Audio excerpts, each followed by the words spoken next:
অনেক বছর পর, প্রায় 2 বছর। হ্যাঁ, অনেক দিন। তোমাকে দেখে খুব ভালো লাগছে। তাই আর খুব ভালো লাগছে তুমি নিজেকে অনেক চেঞ্জ করেছো। আগে ভালো লাগতো না? আগেও ভালো লাগতো, মানুষটা তো তুমি, কিন্তু সবাই তোমাকে নিয়ে দুষ্টামি করতো, এইটা আমার ভালো লাগতো কাউকে বুঝছো নাকি? না। আমার একটা ফ্রেন্ড আসার কথা ছিল, আসছে? আসেনি মনে হয়। তোমার নাম ডাকছে, তুমি মনে হয় পারফর্ম করবে। হ্যাঁ, নিজেদের মধ্যে তাই একটু সাহস করলাম। তুমি আছো তো? না, চলে যাব। ভালো থেকো।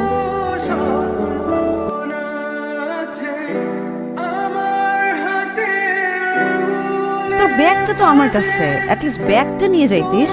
কে পারফর্ম করছে? আমি তো জানি না, বাইরে এলাম। তারা ভেতরে গিয়ে দেখি।